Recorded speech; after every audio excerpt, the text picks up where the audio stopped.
Monde du savoir, monde du savoir, pas seulement pour les enfants. Bienvenue, chers explorateurs curieux sur l'île du savoir. Avez-vous déjà entendu parler d'un aliment qui ferait maigrir?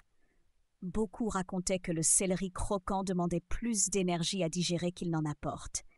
Est-ce possible qu'un aliment ait des calories négatives? J'ai invité tout le monde à découvrir ensemble la vérité sur ce légume étonnant. Sur le quai des illustrations, j'ai rencontré l'éléphanteau et la panthère noire. L'éléphanteau croyait que le céleri fonctionnait comme un aspirateur à l'intérieur du ventre. Il racontait qu'après avoir mangé du céleri, celui-ci parcourait le ventre et aspirait les calories des autres gourmandises plus caloriques mangées avant.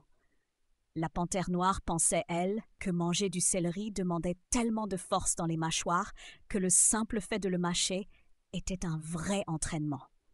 Elle disait que manger une tige de céleri, c'était comme traverser toute la clairière en courant. J'ai expliqué que même si leurs idées étaient amusantes, le céleri n'est ni un aspirateur, ni un appareil de sport. La vérité sur ces calories est bien plus simple et repose sur l'équilibre de l'énergie. Dans les fourrés des idées, j'ai rencontré l'orang-outan et la tortue. L'orang-outan a raconté qu'il avait passé toute une journée à grignoter seulement des tiges de céleri. Il se sentait très rassasié et plein d'énergie pour grimper aux arbres, même s'il savait que le céleri contient très peu de calories.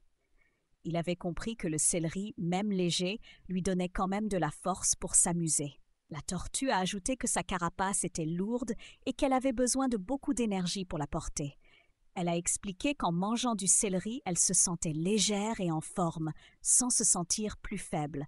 Au contraire, elle avait encore plus envie de faire de longues promenades, car le céleri, composé surtout d'eau, l'hydratait très bien. J'ai été d'accord avec eux. Ce sont de très bons exemples. Le céleri rassasie et hydrate, mais il reste une source d'énergie et non un voleur de calories.